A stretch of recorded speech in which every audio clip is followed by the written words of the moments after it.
Welcome to IQD Dinar News, your go-to source for the latest updates on currency exchange rates, revaluation news, and insights into the Iraqi dinar. Stay informed and ahead of the curve with our timely analysis and breaking developments.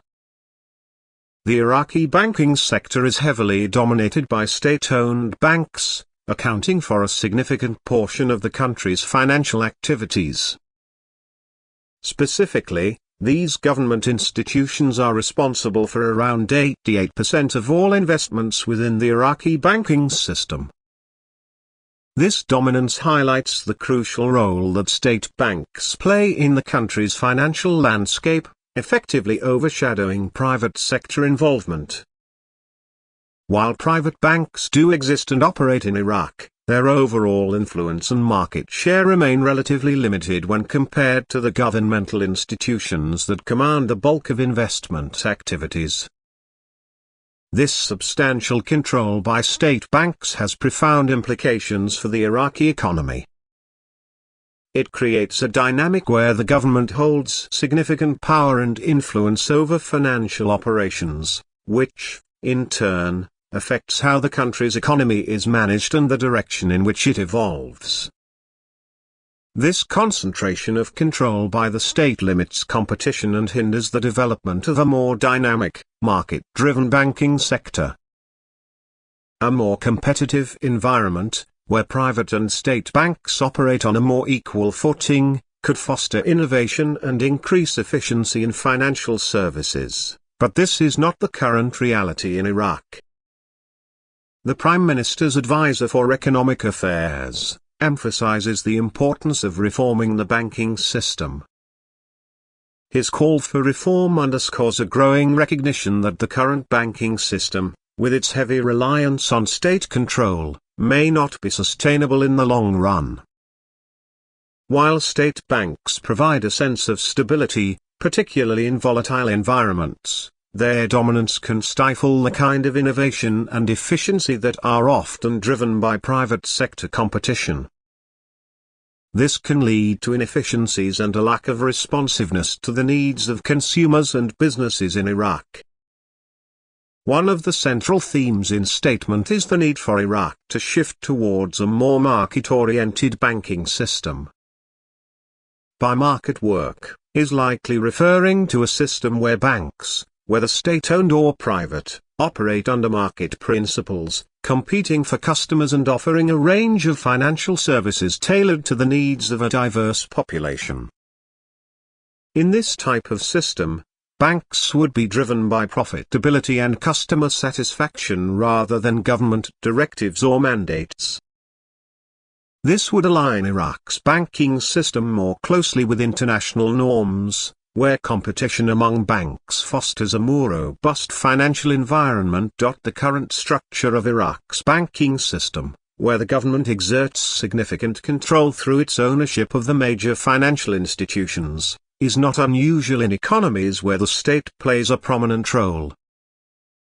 However, many countries that have had similar systems in the past have since transitioned towards a more balanced mix of state and private sector involvement in banking. This shift typically occurs as governments recognize the benefits of competition, innovation, and efficiency that can arise when private banks are given more room to operate.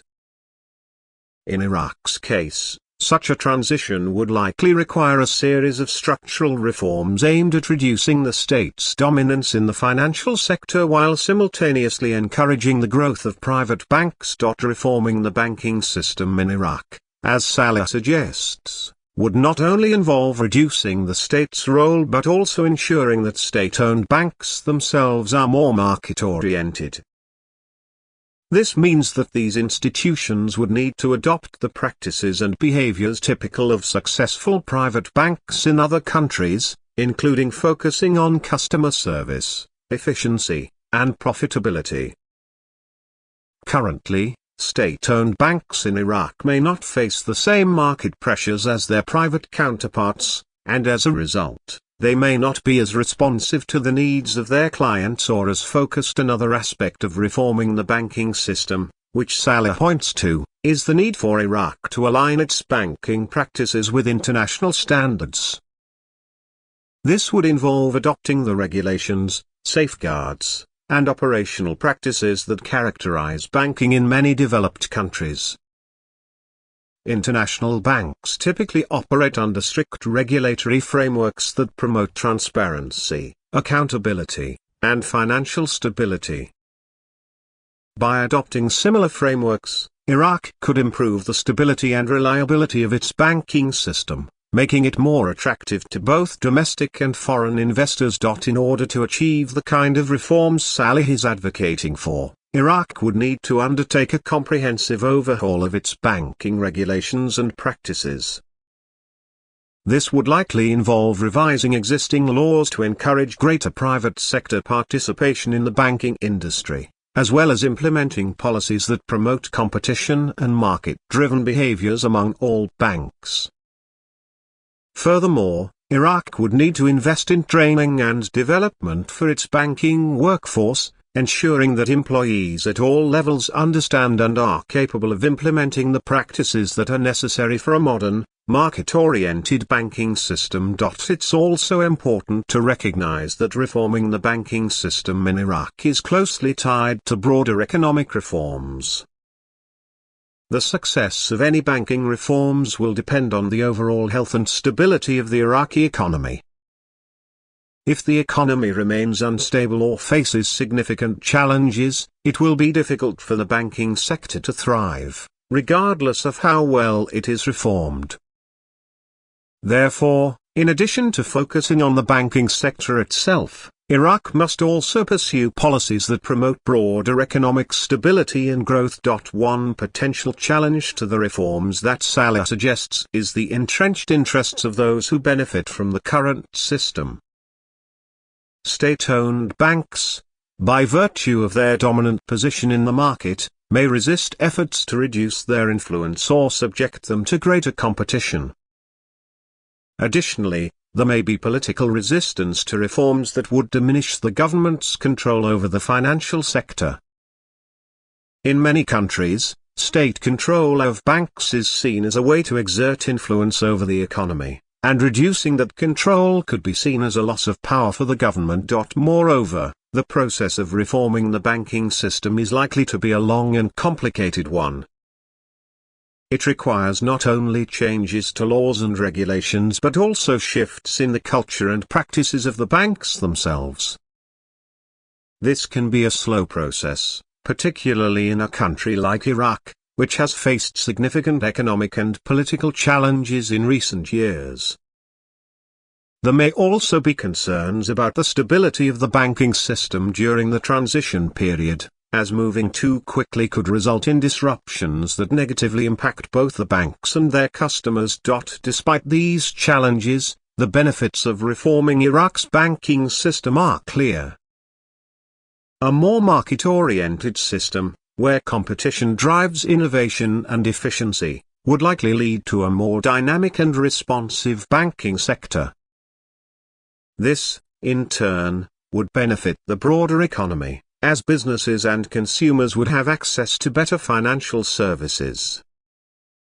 Additionally, aligning Iraq's banking system with international standards would make the country more attractive to foreign investors, who are often wary of investing in countries where the financial sector is seen as opaque or unstable. In conclusion, the statement reflects a recognition of the need for significant reforms in Iraq's banking sector.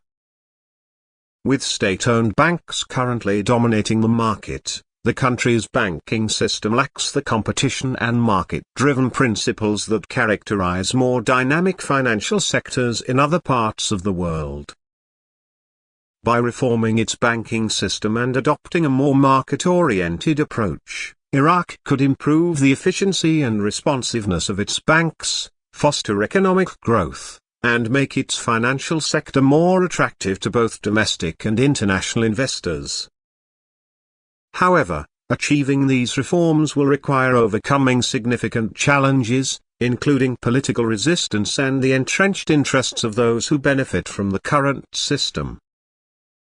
Nevertheless, the potential benefits of a more modern, market-driven banking system make these reforms an important goal for Iraq's economic future. Thanks for tuning in to IQD Dinar News. Don't forget to like, share, and subscribe. For more updates on the Iraqi dinar and global currency trends, hit the notification bell so you never miss an update. See you in the next video.